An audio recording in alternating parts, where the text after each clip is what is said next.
Sa sandaling narinig ang mga salitang nakapang-aapak, nanlaki ang mga mata ni So Huyang at ang kanyang bibig ay bamuka sa matinding gulat. Ang tagapagbantay sa kanyang tabi ay humigpit ang kanyang panga at nanlisik ang tingin, habang ang buong katahimikan ay biglang naputol ng bigat ng tensyon na bumalat sa kanilang dalawa. Sa gitna ng malawak na silid kainan, nanatiling nakaupo ang grupo ni Sorayang sa paligid ng hapag-kainan na puno ng pagkain. Sa kabilang dako, sa bakana ng pinto ay nakapwesto si So Huyang kasama ang kanyang tagapagbantay, habang si Dumpil ay nakatayo sa pagitan ng dalawang panig. Walang sinuman ang gumalaw at nagsalita. Dahan-daang ibinaba ni Sandrine ang kanyang kamay mula sa kanyang bibig, at nagkunwaring napagtanto lamang niya na nasabi niya ito ng malakas.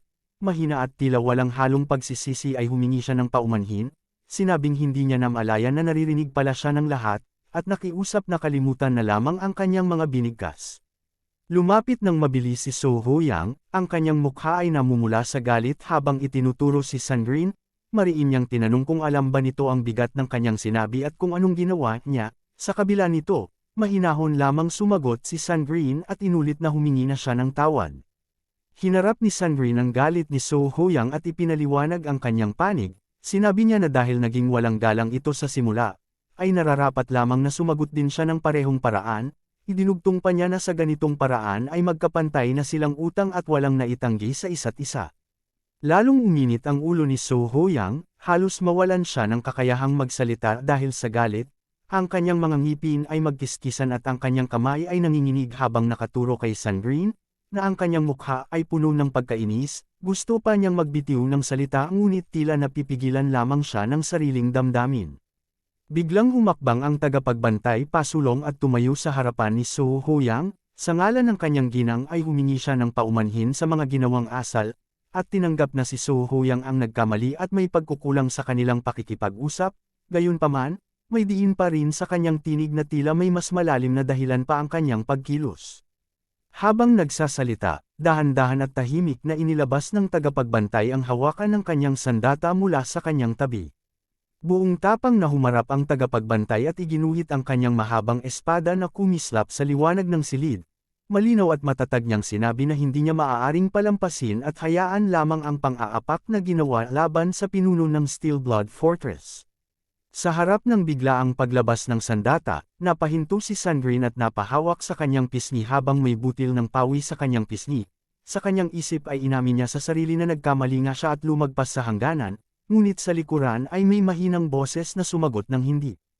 Hinarap ni Sorayang si Sandrine ng mahinahon, at sinabing bagaman nakapagsalita ito ng walang pigil, hindi naman ito tuluyang inilagay sa panganib ang kanilang grupo.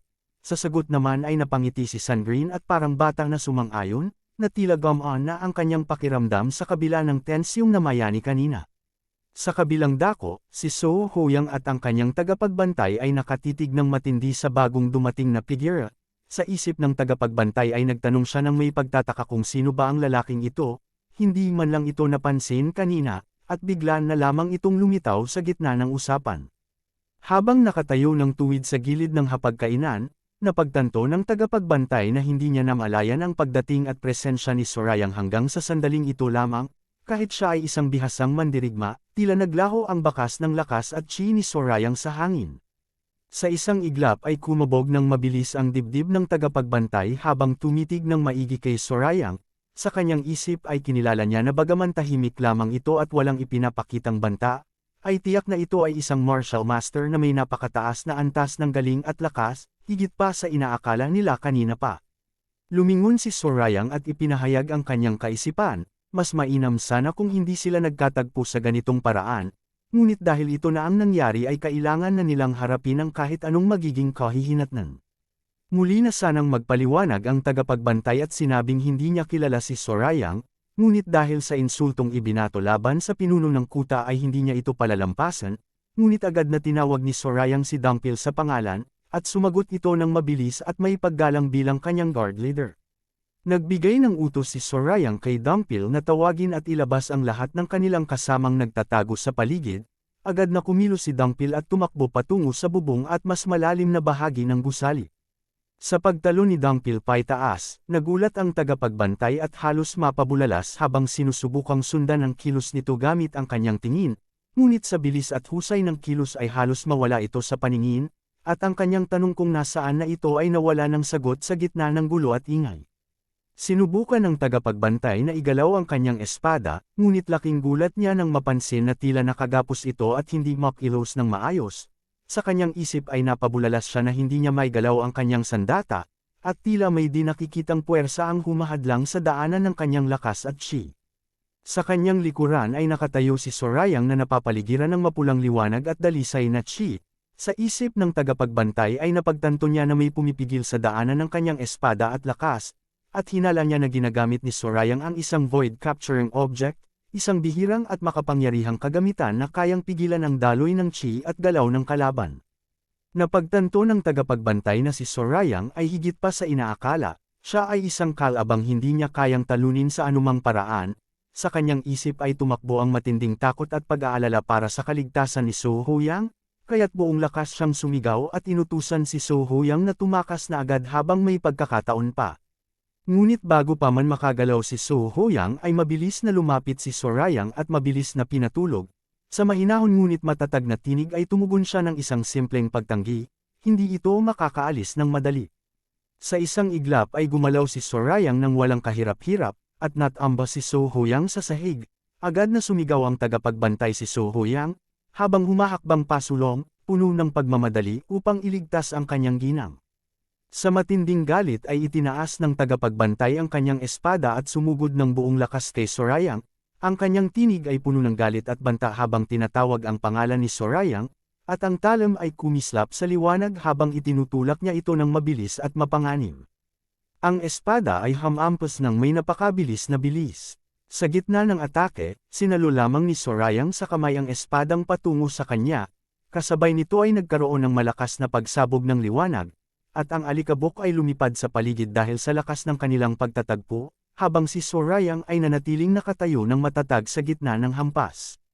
Laking gulat ng tagapagbantay nang makita niyang naharang ang matalas na talam gamit lamang ang hubad na palad ni Sorayang. Sa kanyang isip ay hindi siya makapaniwala sa kanyang nakikita, na kayang pigilan ng isang tao ang kanyang pinakamalakas na hampas ng walang ibang gamit kundi ang sariling kamay. Habang hawak ang talam, ipinaliwanag ni Sorayang ang pamamaraang ginamit ng tagapagbantay, isang mabilis na pamamaraan ng paghugot ng espada, na nakaposisyon upang sakupin ang tatlong posibleng direksyon ng pag-urong. Sa kanyang pagsasalita ay nabanggit niya rin ang pangalan ng Third Radiant Spirit Sword, at nagtanong kung ang taong ito ay naging disciple at tagasunod nito, habang nanginginig ang katawan ng tagapagbantay. Sa gulat at pagkabigla ay halos hindi makapagsalita ang tagapagbantay, at ang kanyang tanong ay naging putol-putol habang tinatanong kung paano nalaman ni Sorayang ang ganitong lihim na kaalaman. Kinumpirma ni Sorayang ang kanyang hinala, at sinabing sa paraan ng paghawak sa espada at sa mga hakbang ng paa ay agad niyang nakilala ang katangian ng pamamaraan, tulad ng sa orihinal na may-ari nito. Habang mahigpit na hawak ang talam, dahan-dahang kumuyam ang palad ni Sorayang hanggang sa tuluyang maputol ang espada sa gitna ng matinding puwersa at daloy ng kanyang chi. Sa gitna ng tunog ng pagkabali ay nagbigay siya ng puna, hindi masama ang galing ng tagapagbantay, ngunit malinaw na nagkulang ito sa pagsasanay at tila naging tamad sa pagpapahusay ng sariling kakayahan. Agad na sinundan ni Sorayang ang kanyang sinabi ng isang mabilis na sipa sa mukha, habang ang tagapagbantay ay naitabig palayo dahil sa bigat ng pagtama. Tumalsik ang tagapagbantay sa sahig, dumausdos ng malayo at tumama sa dingding dahil sa puwersang natamo. Sa sandaling iyon ay lumingon si Sorayang at iniisip ang ginagawa ni Dumpil. Sa kanyang paningin ay napagtanto niya na halos tapos na rin ito sa kanyang gawain, na ang lahat ng nakatagong bantay ay kanyang naisagawa na nang walang aberya. Sa bubong at taas ng mga gusali ay makikita ang mabilis na pagkilos ni Dumpil.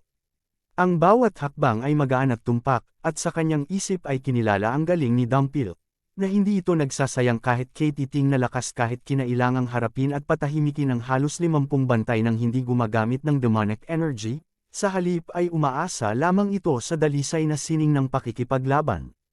Mabilis na bumaba si Dumpil at humarap kay Sorayang habang nag-uulat na tapos na ang lahat ng gawain at naayos na ang lahat ng bantay sa labas. Tinanggap ni Sorayang ang ulat at pinuri ang galing nito, saka nagtanong kung gaano katagal bago magkamalay ang mga natamba. Sumagot si Dumpil ng tumpak, na mananatili silang walang malay ng hindi bababa sa 2 oras, at hindi hihigit sa 4 na oras. Nang magkakasama na silang muli sa loob ng silid, at nakahiga na si So Huyang at ang kanyang tagapagbantay sa sahig, ay binigkas ni Sandrine ang kanyang saloobin na ito ang naging takbo ng pangyayari. Ipinaliwanag naman ni Sorayang na hindi naman sila magpapahuli at atras kahit pahayaan lamang, kaya mas mainam pa ang ganitong naging wakas kaysa palampasin ang panganib na dulot nila. Gayunpaman ay nagtanong si Sandrine sa susunod na hakbang, dahil ang babaeng ito ay kinikilalang kabiyak at may bahay ng pinuno ng Steel Blood Fortress, hindi sila maaaring gumawa ng masama at saktan ito ng tuluyan. Agad na tumugon si Sorayang at pinakalma si Sandrine, sinabing huwag magbitiw ng nakakatakot na bagay dahil hindi naman niya balak gumawa ng anumang masama laban sa kanila. Nakahiga ng walang malay sa sahig si So Huyang, sa kanyang tabi ay tila walang sinuman ang gumagalaw, at nagtanong si Sandrine kung ano na ang susunod na gawin. Sa di kalayuan nakahiga rin sa pader ang tagapagbantay na walang malay, sumagot si Sorayang na ang plano sana nila ay umalis paglubog ng araw, dahil sa nangyari parang hindi na iyon may tutuloy pa, kaya't sa halip ay iniutos niya na tipunin na ang lahat ng gamit at maghanda agad para sa paglisan. Sa labas, malapit sa nakahandang karwahe, nagkatinginan sina Sandrine at Anghua na may halong gulat at pag-aalinlangan. Nagtanong si Sandrine kung aalis na ba sila agad, habang si Anghua naman ay nagreklamo ng mahina na inaasahan sana niyang makapagpahinga ng mahimbing sa gabing ito, ngunit malinaw ang utos ni Sorayang, magpahinga na lamang sila sa susunod na bahay pahingahan, dahil ang Silent Wind Squad ay malapit nang dumating at kailangan nilang umalis agad. Lumapit si Dangpil kay Sorayang at seryosong nagtanong kung saan ang kanilang patutunguhan. Sa sagot naman ay ngumiti lamang si Sorayang at sinabing mayroon siyang isang magandang ideya na nabuo sa kanyang isipan, isang hakbang na hindi inaasahan ng sinuman. Sa paglilinaw ay ibinigay ni Sorayang ang tiyak na lugar, pupunta sila sa Red Cliffs of Hubei. Ipinaliwanag niya na doon niya kailangang makausap at makaharap ang bise-pinuno ng Hao Sect. Ang tanawin ay lumipat sa malalakas na alon at agos ng tubig sa ilalim ng madilim na langit, kung saan ang tunog ng dagat at hangin ay umaalingaw-ngaw sa buong paligid. Nakita ang matayog na bangin ng Red Cliff sa ilalim ng liwanag ng gasuklay na buwan at bituin. Sa gilid nito ay nakatayo ang 2 anino, si Sorayang at ang kasama niya, habang ang hangin ay humihip ng malakas sa kanilang paligid. Sa harap ni Sorayang ay humarap si Gang Yachi na puno ng gulat at halos hindi makapaniwala sa kanyang narinig. Nagtanong siya kung totoo bang dinukot nila ang mismong ginang at kabiyak ng pinuno ng Steel Blood Fortress, pati na rin ang kanyang tagapagbantay. Mahinahon lamang na sinagot siya ni Sorayang at sinabing huwag masyadong magulat si Gang Yachi, ipinaliwanag niya na hindi naman niya pinatay ang sinuman. Sila ay pinalakas lamang at nasa kalagayan lamang na walang malay sa ngayon, gayunpaman ay nanatiling tahimik at nag-iisip si Gang Yachi. Sa kabilang dako, sa loob ng silid karwahe, abala sina Sandrine at Anghua sa pagtatali sa mga natamba. Habang ginagawa ito ay nagreklamo si Sandrine na nakakapagod at nakakainis ang pag-uugali ng bisita kanina pa, habang si Anghua naman ay nag-aalala kung ano ang mangyayari kapag nagkamalay na ito. Sa gilid ng malawak at tahimik na tubigan, nakatayo si Sorayang na nakahalukip-kap habang humarap kay Gang Yachi. Sa mahinahon ngunit tiyak na tinig ay sinabi ni Sorayang na kailangan niya ng tulong sa isang gawain. Nagtanong si Gang Yachi kung ano ito. Pinaliwanag naman ni Sorayang na kailangan niyang makapagpadala ng opisyal na ulat at mensahe na may lagda ng Hao Sect, na nakatuon para sa leader ng Mount Hua Sect. Ang mensaheng iyon ay magdadala ng mahalagang balita, na hawak na nila ang minamahal na kabiyak ng pinuno ng Steel Blood Fortress, at kung nais nitong mabawi ang kanyang kayamanan, ay dapat itong pumunta agad sa Yikang. Ang mensaheng ito ay nakatago sa loob ng isang maganda at maliwanag na silid tulugan sa isang karwahe, kung saan ligtas at maayos na nakahiga si So Huyang at ang kanyang tagapagbantay. Tinitigan ni Gang Yachi si Sorayang at nagtanong kung balak ba nitong makipagkasundo at makipag-ayos sa taong iyon. Sa sagot naman ay ngumiti lamang si Sorayang at sinabing sige, makakaharap niya ito, ngunit hindi naman niya talaga balak na makipag-usap ng maayos at makipagkasundo. Lalong naguluhan si Gang Yachi at nagtanong kung gayon, ano nga ba ang tunay na dahilan ng lahat ng ito. Sa halip na mahabang paliwanag, pinayuhan lamang siya ni Sorayang na huwag masyadong mag-isip ng malalim at huwag palakihin ang bagay. Gayunpaman, ipinaliwanag ni Sorayang ang tunay na kalikasan ng plano, na masasabing gumagamit lamang siya ng maliit na pain upang mahuli ang mas malaking huli, Ang mga salitang ito ay nagdulot ng matinding gulat kay Gong Yachi, na halos hindi makapaniwala sa narinig. Sa paglilinaw, idinugtong ni Sorayang ang buong katotohanan, ang 2 taong kanilang dala, si So Hoyang at ang kanyang tagapagbantay, ay gagamitin niya bilang pain upang mahikayat at maharipan ang mismong leader ng Mount Hua sect. Lumipas ang 3 araw, at ang tanawin ay lumipat sa isang matayog at magandang gusali sa ilalim ng maliwanag na langit. Sa loob nito ay narinig ang masakit na sambat at galit, tinawag silang walang silbi at walang halaga, dahil sa kabiguan na naganap. Nakatayo sa gitna ng lahat si Guangsang, ang vice-pinuno ng Silent Wind Squad mula sa Iron Blood Fortress. Ang kanyang mukha ay namumula sa matinding puot, ang kanyang kamao ay mahigpit na nakakuyom habang sumisigaw kung paano nagawang mawala at mawala sa paningin ng 2 taong mahalaga sa kanila. Hinarap ni Guangsang ang buong pangkat ng mga bantay na nakatayo ng tuwid at nakayuko ang ulo sa kahihiyan. Tinuwanan niya sila ng masakit at tinanong kung karapat-dapat ba silang tawaging mga bantay kung ganito kadaling mawala ang kanilang pinapangalagaan. Idinugtong pa niya na kahit ang mga bakas at landas ay nawala rin, bagaman alam nilang nanatili lamang ang grupo sa likurang bakuran ng bahay pahingahan at mayroon silang sariling karwahe, ay wala silang nahanap na anino nito. Sa gitna ng matinding puot ay itinaas ni Guangsang ang kanyang espada, ang kanyang mukha ay namumula sa galit habang hinarap ang buong pangkat ng mga bantay. Inihayag niya na kung hindi man lang nila masundan at matunten ang isang karwahe, ay hindi sila karapat-dapat mabuhay pa, at binalaan niya sila na kaya niyang pugutan sila ng leeg agad sa lugar. Bago pa man umabot sa karahasan ay isang matatag at malakas na tinig ang huminto sa lahat, na sinasabing sapat na ang lahat ng ito. Mula sa likuran ay lumitaw ang isang figura, si Moon Huang, ang pinuno ng Silent Wind Squad. Sa pagdating niya ay kumalma ang ingay, at ang mga bantay ay yumuko bilang pagkilala sa mas mataas na ranggo. Humarap si Moon Huang sa mga naroon at muling ibinalangkas ang katotohanan ng nangyari, na ang buong 50 miyembro ng 3rd Guard Squad ay lahat pinabagsak at nawala ng malay sa loob ng higit kalahating araw. Sa paglapit ay yumuko ng malalim si Guangsang at itinaas ang kanyang mga kamay bilang paggalang, habang binanggit na naroon na ang kanilang squad leader. Sinuri ni Moon Huang ang kalagayan at gumawa ng kanyang pagtatansya, kung kaya ng kalaban na mapabagsak ang buong 50 bantay ng 3rd Guard Squad, ibig sabihin ay nasa antas na ito ng Supreme Peak, isa sa pinakamataas na antas ng lakas at kasanayan sa sining ng pakikipaglaban. Sinang-ayunan niya at ipinaliwanag niya na kilala niya si Guard Shaw, at alam nito na malakas ito at halos umabot na rin sa antas ng Supreme Peak. Kung gayon, idinugtong niya, ang salarin ay maaaring isang taong nasa antas na evolutionary realm, o kaya naman ay mayroong higit pa sa isa na lumaban sa kanila. Lumapit ang isa sa mga tauhan at iniabot ang isang dokumento na naglalaman ng mga salaysay ng mga manggagawa sa bahay pahingahan. Iniulat niya kay Moon Huang na nakalap na nila ang lahat ng pahayag at patunay mula sa mga nakakita, upang magamit ito sa kanilang investigasyon. Hawak ni Moon Huang ang papel habang binabasa ang nilalaman nito ng maigi. Batay sa mga impormasyon ay ibinahagi ni Moon Huang ang detalyeng nakuha. 4 lamang sila, 2 lalaki at 2 babae.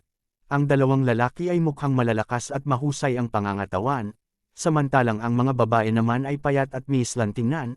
Dumating sila gamit ang isang napakaganda at mataas na uri ng karwahe, bagaman simple lamang ang kanilang kasuotan, isa lamang sa mga lalaki ang may dalang sandata, at isa sa mga babae ay kapansin-pansin ang ganda. Sa muling pagbabalik sa mahalagang detalye ay napagtanto ni Moon Huang ang isang mahalagang punto, na si Madam So Hoyang mismo ang kusang lumapit at nakipagkita sa kanila. Mula rito ay nabuo ang kanyang conclusion sa kanyang isipan, na hindi ito isang nakaplanong pagdukot, kundi isang bagay na nagmula sa sarili niyang kilos at desisyon. Kasabay nito ay ang kanyang mga mata ay kumunot habang iniisip ang kahihinatnan ng kawalan ng pag-iingat ng ginang. Sa kanyang isipan ay naisip ang katangian ni So Hoyang, ipinanganak siya sa mahirap na pamilya. Ngunit sa nakalipas na 3 taon ay naging sanay na sa lahat ng luho at ginhawa dahil sa kanyang katayuan. Para sa isang taong ganito ang ugali at hindi paganap na may sapat na karunungan, hindi nakapagtataka na nahikayat siya sa kanilang karwahe at kaginhawaan, at doon nagsimula ang lahat ng gulo. Nagtanong si Moon Huang kung aling samahan ng kanilang mga kakampi ang pinakamalapit sa kanilang puok. Bukod pa sa Blue Snake House, ang kanyang mga mata ay nakatuon sa tauhan, at agad sumagot ang tauhan na sa Divine Fist Sect. Agad na nagbigay ng utos si Moon Huang na magpadala ng liham agad sa nasabing samahan, upang hilingin ang tulong ng lahat ng sekta at angkan na kanilang kilala, at simula ng masusing paghahanap sa buong rehiyon sa timog ng Changsha, ang tauhan ay yumuko ng malalim at sumagot na gagawin niya kaagad. Sa seryosong tinig ay idineklara ni Munhuang ang kanyang susunod na hakbang, na sila ay magtutungo sa Hilaga. Sa harap ng mapa at tanawin ng kabundukan, ipinaliwanag niya ang dahilan ng kanyang pasya. Ayon sa lahat ng nakakita, ang karwahe ay galing sa timog. Kung balak sana nilang magtungo sa silangan at kanluran, hindi na sila hihinto pa sa Changsha sa simula pa lamang, dahil dito, malaki ang kanyang hinala na ang mga salarin ay tiyak na tumulak patungo sa Hilaga, patungo sa direksyon ng Shaanxi. Habang may apoy na nagniningas sa kanyang palad at naglalabas ng matinding init at shi, inutusan ni Munhuang si Vice Leader Guangsang na ipabatid sa buong Iron Blood Fortress ang balitang nawawala na ang ginang Su Huyang. Agad na sumagot ang pinag-utusan at nangakong gagawin ito agad. Sa ibang dako ay nakita ang isa tauhan ay biglang nilamon ng apoy na walang babala, habang siya ay sumisigaw sa matinding gulat. Ang iba naman ay nanunood lamang sa takot habang ang apoy ay patuloy na kumakalat sa kanyang kasuotan at katawan. Lalong tumindi ang kanyang sigaw habang humihingi ng tulong sa kanila, at ang iba pang tauhan ay halos hindi makagalaw sa gulat. Sa gitna ng liwanag ng nagliliyab na apoy ay muling nagsalita si Munhuang ng may matinding diin, na makikita at mababawi nila ang ginang sa loob ng 2 linggo. Anuman ang mangyari, idinugtong pa niya na kung mabibigo sila, ang buong pangkat, kasama na siya, ay walang itatagal at papatayin mismong ang fortress leader. Sa isang madilim at malungkot na tanawin ay lumitaw ang isang matandang lalaki na may mahaba at magulong buhok at balbas na kulay pilak. Ang kanyang mukha ay puno ng karunungan at karanasan, at ang kanyang mga mata ay tila nakakakita ng lahat ng nangyayari sa malayo. Lumipat ang tanawin ng matayog at magandang kabundukan sa ilalim ng maliwanag na langit. Ang Hubei Red Cliffs, ang patutunguhan ni Sorayang at ng kanyang grupo. Sa tabi ng maalo na tubig sa paanan ng matayog na bangin, nakatayo si Sandrine habang nakatingin sa malayo at nagtatanong kung kailan darating ang tinatawag na stronghold. Nakayuko at nakaupo sa lupa si Sorayang, at inamin niyang hindi niya tiyak ang sagot dahil hindi siya gaanong pamilyar sa bilis ng paglalakbay sa ibabaw ng tubig. Idinugtong niya na ayon kay Gang Yachi, aabutin ito ng hindi bababa sa kalahating araw bago makarating sa kanilang kinalalagyan. Lumapit si Sandrine at muling nagtanong, tila nag-aalala at naguguluhan pa rin. Kinilala niya ang sinabi ni Sorayang, ngunit nagtanong kung seryoso ba talaga ang balak nitong kunin bilang bihag ang mismong pinuno ng Mount Hua Sect. Walang pag-alinlangang sumagot si Sorayang at nagtanong pabalik kung bakit hindi niya gagawin ito, na tila wala siyang nakikitang dahilan upang umatras sa kanyang plano.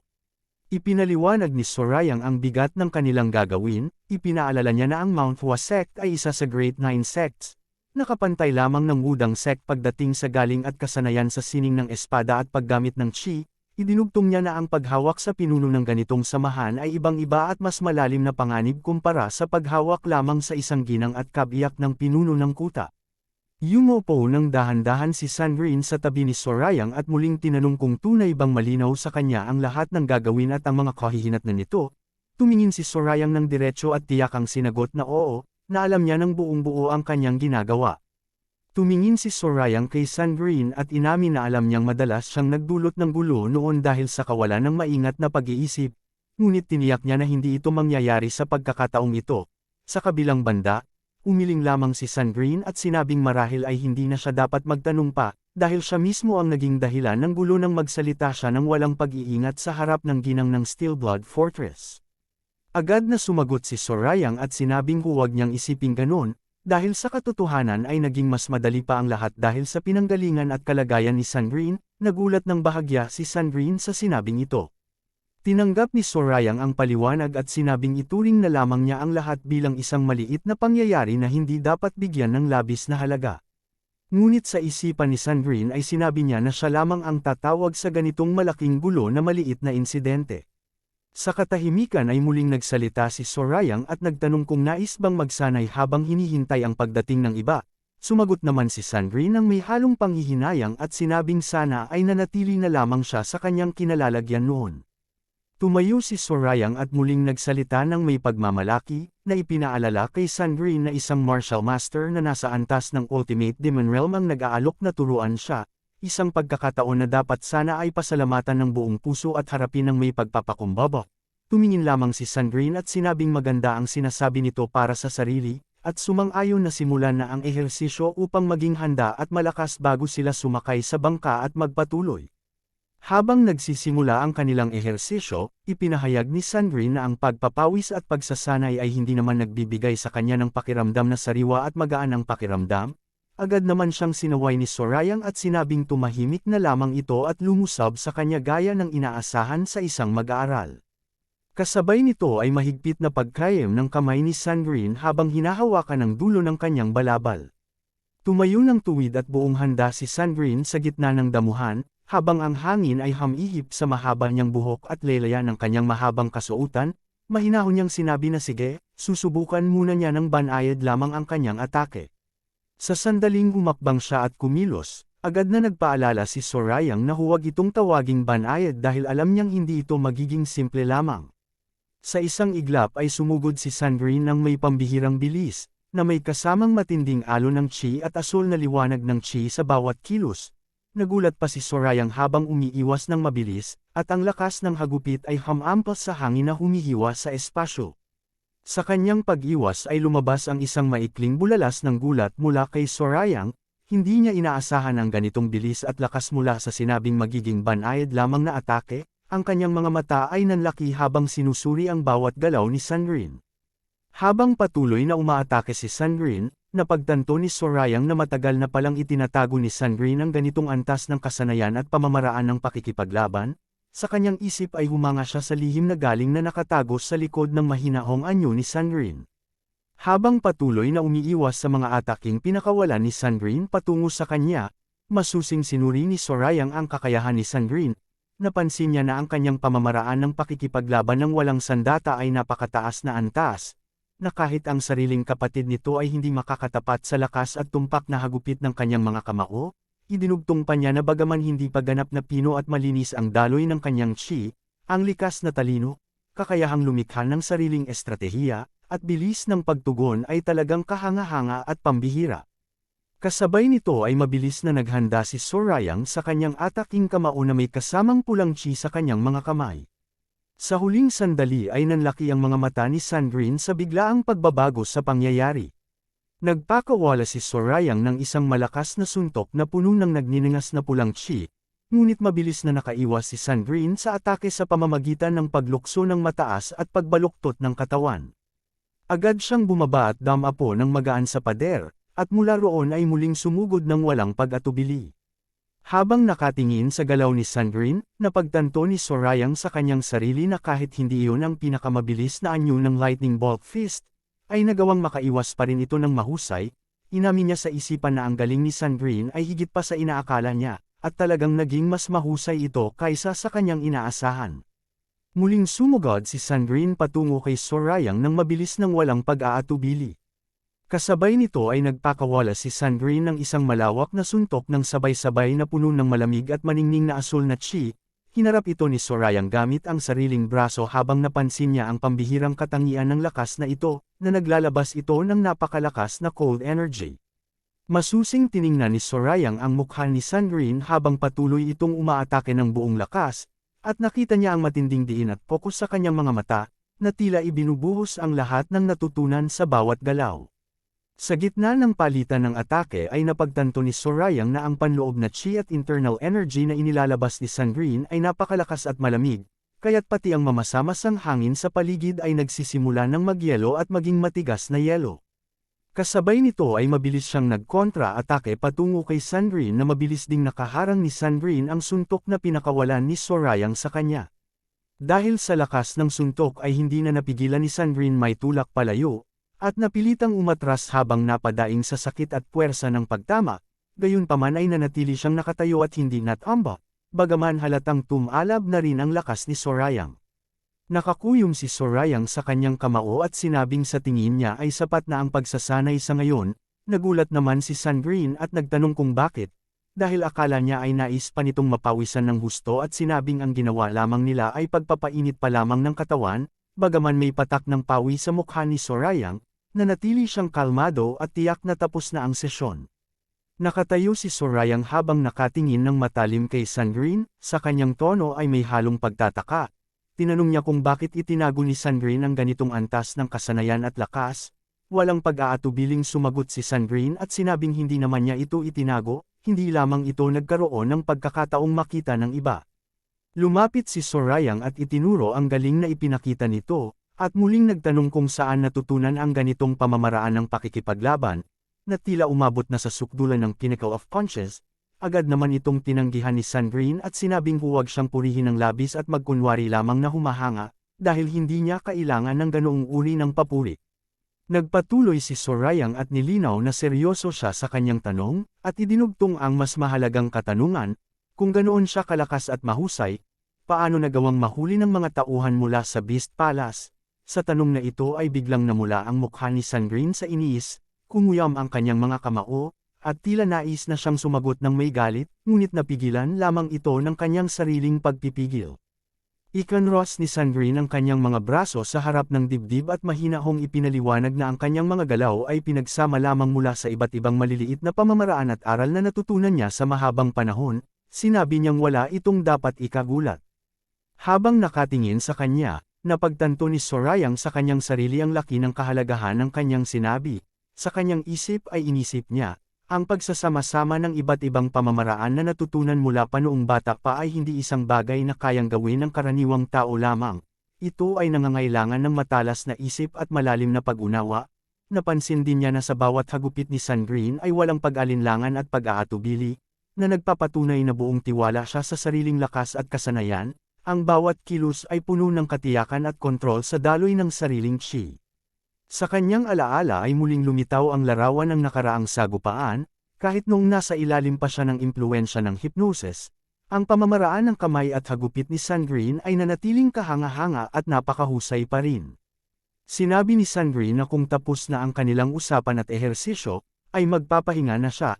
Sumang-ayon naman si Sorayang, at binanggit na balak sana niyang ituro pa ang mga pamamaraan ng pagtatanggol sa sarili kung sakaling mahina ang kanyang kakayahan, ngunit sa nakita niyang galing ay tila hindi na ito kailangan pa.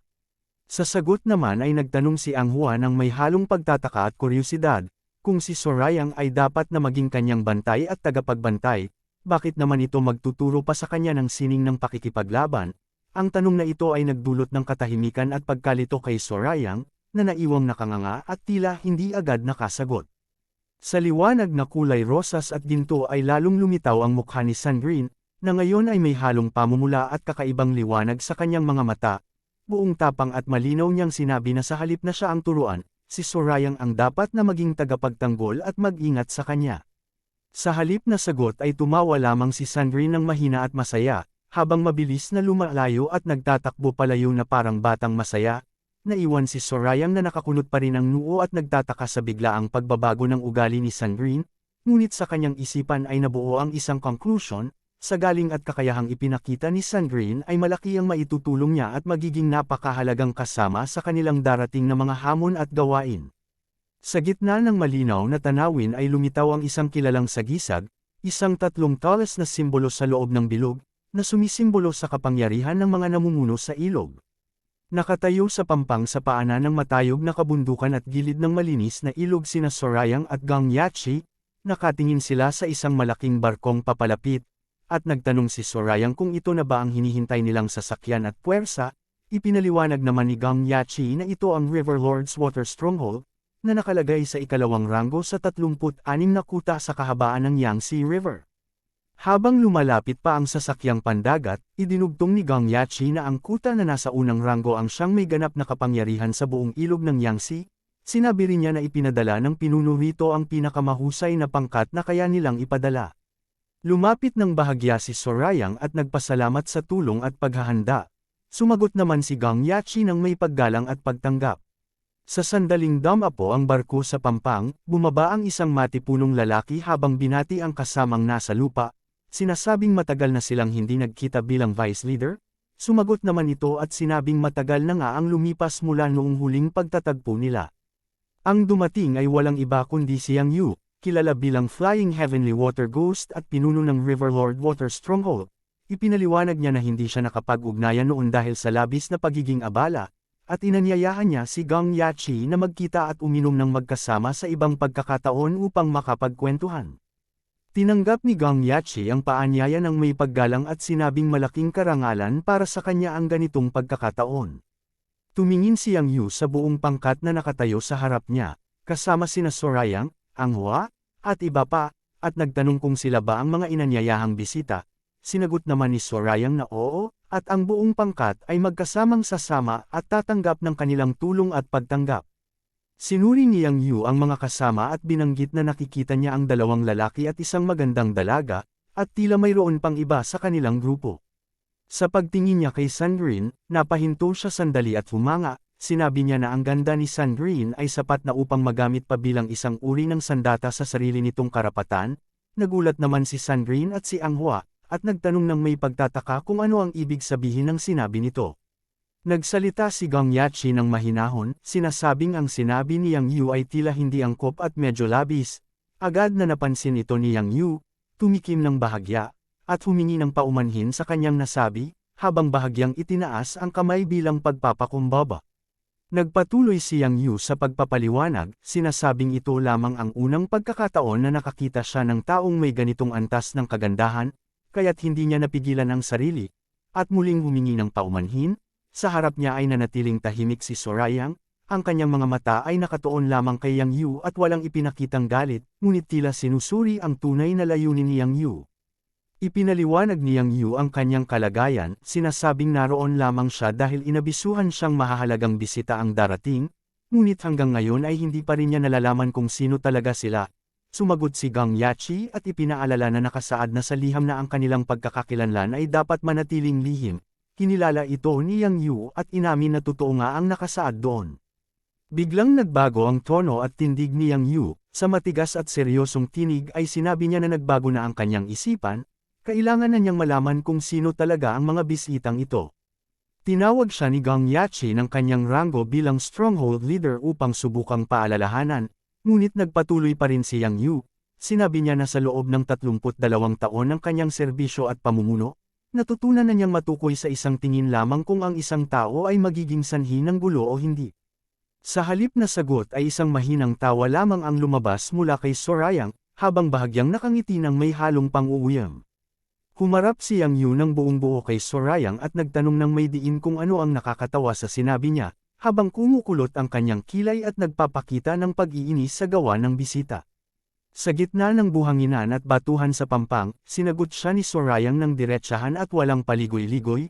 Sinabi niya na kung hindi kayang gampanan ang usapan, ay mas mabuting sabihin lamang na hindi tatanggapin ang tungkulin, sa halip na magtanong ng mga bagay na labag sa kasunduan at humingi ng kanilang pagkakakilanlan. Nagtanong pabalik si Yang Yu kung mayroon ba itong magiging problema at hadlang.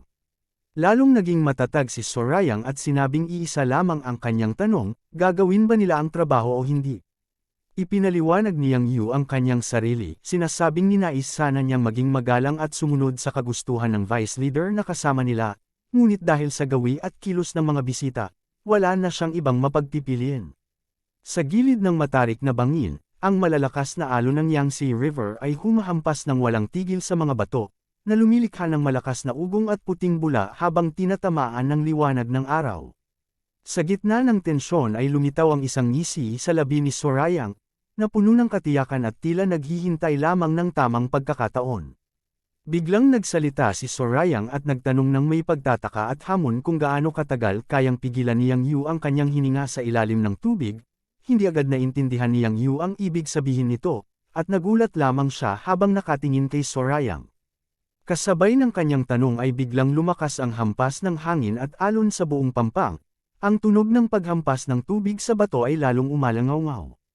Nagpakita ng matinding gulat at pagkabahala si Gang Yachi kasama si Dangpil, sabay silang napatingin sa pinangyarihan, at halos hindi makapaniwala sa biglaang pangyayari. Ang kanilang mga mata ay lumaki habang nakikita ang epekto ng kilos na ginawa ni Sorayang. Sa malaking barko ng kuta, ang mga tauhan at kasamahan ni Yang Yu ay napatigil din at napuno ng gulat. Ang kanilang mga mukha ay nagpakita ng takot at pagkalito habang nakikita ang nangyari sa pampang, at tila hindi sila makapaniwala na ang kanilang pinuno ay biglang napahamak sa harap ng mga bisita. Sa pampang, nakahandusay si Yang Yu malapit sa tubig. Ang kanyang mukha ay halos damaykit na sa basang buhangin habang ang alon ay humahampas sa kanyang katawan. Nagtanong si Gang Yachi nang may pagtataka kung ano ang kanyang ginawa at kung ano ang nangyari. Nagtanong pabalik si Sorayang nang walang katiyakan kung ano ang tinutukoy niya. Sinabi ni Gang Yachi na naghirap siya ng husto upang mapapunta rito si Yang Yu, ngunit sa gawa ni Sorayang ay tila nasayang ang lahat ng paghahanda. Sumagot naman si Sorayang nang walang halong pagsisisi at sinabing kahit anong ranggo pa niya, mananatili pa rin itong isang tulisan lamang sa kanyang paningin. Habang nagsasalita, dahan-dahan niyang pinupunasan ang kanyang kamay gamit ang isang tela. Lalong nagalit at nag-alala si Gang Yachi at pinaalalahanan si Sorayang kung sino ang kanyang hinarap. Si Yang Yu ay pangalawa sa pamumuno sa buong Yangtze River, at malaki ang kanyang kapangyarihan at impluensya. Ipinaliwanag pa niya na kahit hindi sila direktang lumaban, magagamit nila ang kanilang kapangyarihan upang harangan at pigilan silang makatawid sa ilog na magiging malaking hadlang sa kanilang misyon. Sumagot si Sorayang ng mahinahon ngunit puno ng katiyakan, sinabi niya na kung susubukan nilang gawin iyon, hindi lamang ang Ice Palace ang kanilang makakaharap, kundi pati na rin ang buong kapangyarihan ng Heavenly Demon Divine Cult. Nagtanong si Gang Yachi nang may halong pagkabigla kung hindi ba dapat ay pilit nilang itinatago ang kanilang tunay na pagkakakilanlan. Mahinahon lamang sumagot si Sorayang, sinasabing totoo ito, ngunit hindi naman ibig sabihin ay kailangan na nilang magtago at magpakumbaba ng labis na parang takot sa lahat ng bagay. Lalong nagalit si Gang Yachi at itinanong kung bakit kailangang gawing masalimuot ang mga bagay na madali naman sana. Sinimulan pa niyang magsalita at sabihin kung susundin lamang sana ni Sorayang ang dapat gawin, maiiwasan sana ang gulo. Ngunit hindi niya natapos ang kanyang sasabihin dahil sa seryosong tingin na ibinigay sa kanya. Lumipat ang tingin kay Sorayang na ang mukha ay naging tahimik at matigas, at ang kanyang mga mata ay tila naglalabas ng mapula at madilim na liwanag, isang hudyat ng matibay na kalooban at kapangyarihan na nasa loob ng kanyang katawan at daloy ng chi, walang emosyon ang kanyang mukha. Sa tingin lamang na iyon ay napahinto si Gang Yachi, at nanlaki ang kanyang mga mata habang tumitig pabalik. Halos hindi siya makahinga sa bigat ng presensya ni Sorayang, at napuno ng katahimikan ang paligid bago niya napagtuunan ng pansin ang nakahandusay na katawan ni Yang Yu sa gilid ng tubig. Sa gitna ng buhanginan at bato, sa di kalayuan ay nakahiga pa rin ang pinuno ng Riverlord Water Stronghold habang ang alon ay humahampas sa kanyang katawan. Lumapit ng bahagya si Gang Yachi at yumuko ng bahagya, humihingi ng paumanhin at inaamin na lumampas siya sa kanyang karapatan at tungkulin. Humarap muli si Sorayang at nagsalita ng mahinahon, sinasabing alam niyang mas madali sana ang lahat kung magpapakumbaba lamang siya at magtago ng sarili sa pagkakataong ito. Idinugtong niya na kaya naman niyang gawin ito kung talagang kinakailangan, hindi naman ito mahirap para sa kanya. Nagpatuloy siya at ipinaliwanag ang tunay na dahilan, ang tanong ay hindi kung kaya niya itong gawin, kundi kung gagawin niya ito kapag hindi naman talaga kailangan at kapag ito ay makakasira lamang sa kanilang layunin at dangal. Nagbago ang tono ni Sorayang at naging mas magalang ngunit tapat, sinabi niya na mataas ang kanyang pagtingin kay Gang Yachi. Bagaman ilang beses pa lamang silang nagkita, nakikita niya na ginagawa nito ng mahusay ang tungkulin at alam kung paano kumilos ng naaayon sa bawat sitwasyon. Idinugtong pa niya na bihira lamang makatagpo ng taong katulad niya, at mahalaga ito sa kanilang samahan. Ngunit agad din niyang idinugtong ang isang mahalagang paalala, sinabi niya na kung tutulungan at kakampi sila sa kanya, ang kailangan nila ay hindi lamang ang kanyang makakaya at galing, kundi ang pinakamahusay na magagawa niya sa lahat ng oras. Nanlaki ang mga mata ni Gang Yachi sa di inaasahang hinihingi, at nanatiling tahimik habang tinatanggap ang bigat ng utos na ito. Sa huli ay nilinaw pa ni Sorayang na ang lahat ng ito ay nakabatay din sa kalagayan, damdamin, at lakas na mayroon sila sa bawat pagkakataon. Sa tabi ng malawak na ilog ay nakatayo ang isang marangyang karwahe na gawa sa matitibay na kahoy at detalyadong ukit. Habang ipinaliwanag ni Sorayang ang tunay na layunin ng kanilang paglalakbay, sinabi niya na patungo sila upang harapin ang pinuno ng Mount Hua Sect, at sa kanilang pagtuloy ay kakalabanin din nila ang buong kapangyarihan ng Righteous Heavenly Alliance. Idinugtong niya na ayaw na niyang mag-aksaya ng panahon sa mga walang kabuluhang gawain tulad ng nangyari kanina, at ayaw niyang harapin ang kanilang mga kalaban habang masama pa ang kanyang kalooban at nababagabag ang kanyang isipan. Nakikinig si Gang Yachi, at sa kanyang isipan ay inamin niya na hindi lahat ng bagay ay nagiging perpekto ayon sa plano. Gayunpaman, tiniyak niya sa sarili na ang unang bahagi ng kanilang gawain ay dapat magtagumpay ng maayos at walang hadlang. Nakatayo si Sorayang kasama si Dungpil, at habang nakatitig sa paligid ay naisip niya na napatunayan na ni Sorayang ang kanyang halaga at kakayahan sa pamamagitan ng pagiging young leader ng kanilang pangkat. Sa isipan niya ay nabuo ang kanyang pasya, nasa kanyang kamay na ngayon ang tungkulin na dalhin ang buong pangkat patungo sa Yikang sa anumang paraan na kaya niya, at kailangan niyang ibigay ang kanyang buong kakayahan at suporta kapag dumating na ang panahon ng kanilang pakikipaglaban sa Righteous Heavenly Alliance. Lumapit si Gang Yachi at itinupi ang kanyang mga kamay sa harap ng dibdib bilang tanda ng paggalang at pagpapakumbaba, at hayagang inamin na siya ang nagkamali at nag-alok ng kanyang tapat na paumanhin. Sinabi rin niya na makapagpahinga muna si Sorayang at ang iba, habang siya na ang aasikaso at lulutas sa mga natitirang bagay sa kanilang harapan. Tumugon lamang si Sorayang ng mahinahon at maikli, sinasabing sang-ayon siya at tinatanggap ang kanyang alok. Habang nakatayo at nakatupi ang mga kamay, napagtanto ni Gang Yachi ang tunay na katotohanan, hindi siyang nagalit kay Yang Yu, ang pinuno ng Riverlord Water Stronghold. Kanina pa lamang, ang kanyang galit at diin ay nakalaan sa kanya mismo at sa kanyang sariling kakulangan. Sa sandaling iyon ay lumapit ang isang tao at tumawag ng may pag-aalinlangan sa titulong guard leader, habang ang mga hakbang ay naririnig sa buhanginan at bato ng dalampasigan. Sa gilid ng karwahe ay lumitaw si Anghua, at itinuro ang sasakyan habang ibinalita ng mahinahon na ang dalawang tao sa loob ay nagising na mula sa kanilang pahinga. Sumagot si Sorayang ng maikli lamang na sinabing naiintindihan niya ang ibinalita. Ang kanyang mukha ni Sorayang ay may halong kalmado at banayad ng ngiti, sa kanyang paglingon ay binigkas niya ang kanyang pasya, oras na upang silipin at tingnan ang kalagayan ng kanilang mga mahahalagang bisita na naroon sa karwahe, mga taong mahalaga sa kanilang misyon at paglalakbay, at mga taong magiging bahagi rin ng kanilang pakikipaglaban sa Mount Hua Sect at sa makapangyarihang Righteous Heavenly Alliance.